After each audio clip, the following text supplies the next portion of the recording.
Salut tout le monde, c'est Marianne. Bienvenue à ma chaîne. Re-bienvenue si vous êtes de retour. Dans cette vidéo, je vais partager avec vous mes parfums sophistiqués.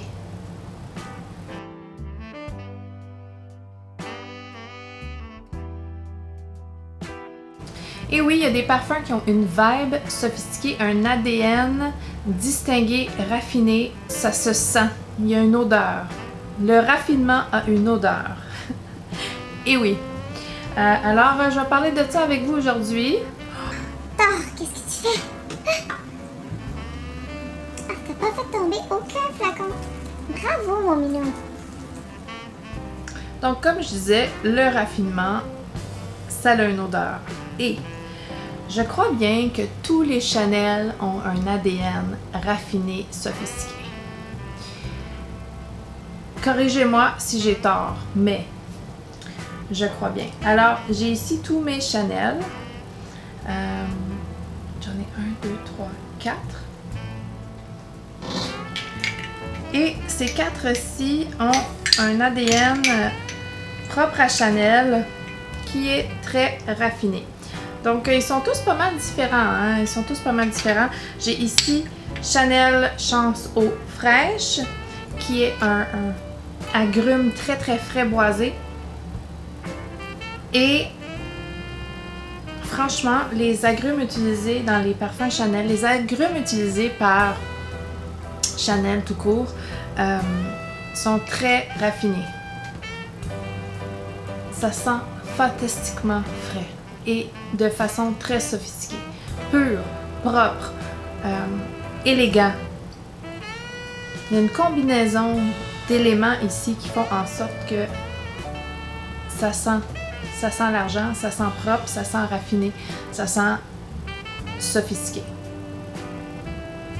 C'est fabuleux. Donc ça, c'était le Chance Eau Fraîche.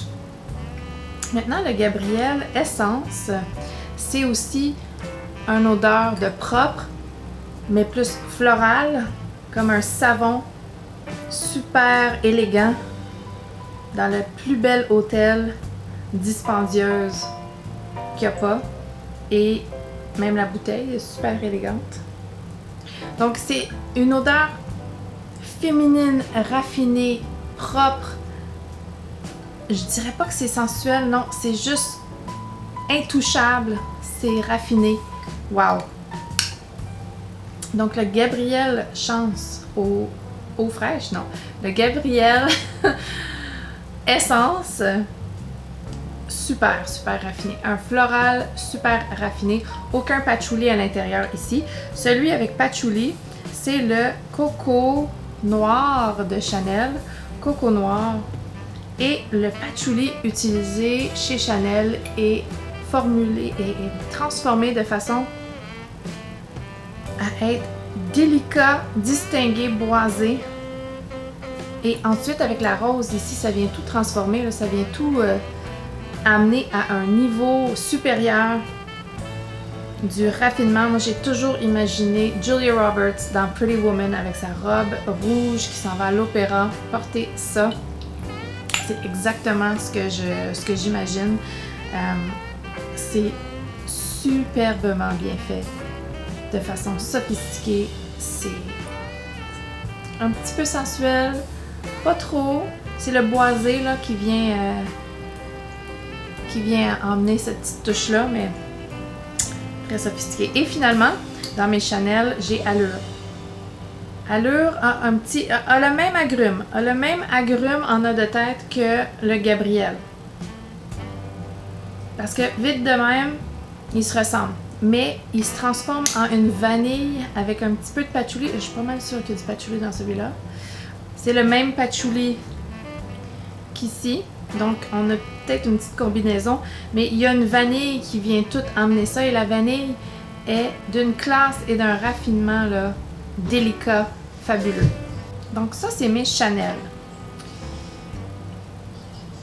Juste le nom Chanel. C'est sophistiqué. Ensuite, un parfum d'été super sophistiqué, super distingué, Eau de soleil blanc de Tom Ford. Juste la bouteille. Oh, regardez la bouteille. Ah, c'est riche là. Et ça sent la plage, mais la plage la plus dispendieuse que tu as jamais vue. Ça sent raffiné, ça sent la brise, la noix de coco, tout ça, mais riche, sophistiqué.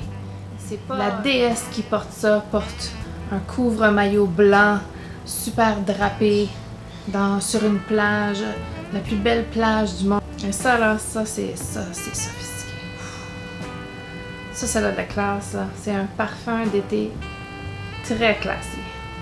Moi, j'ai pas de difficulté avec la longévité, mais j'ai eu plusieurs avis qui me disent que la longévité sur eux est pas très bonne. Mais sur moi, ça dure un bon 6-7 heures. Ensuite, de Givenchy, c'est l'interdit. Donc, l'interdit a quand même une histoire avec Audrey Hepburn. C'était Givenchy qui avait créé ce parfum-là spécifiquement pour elle. C'était sa muse, c'est romantique.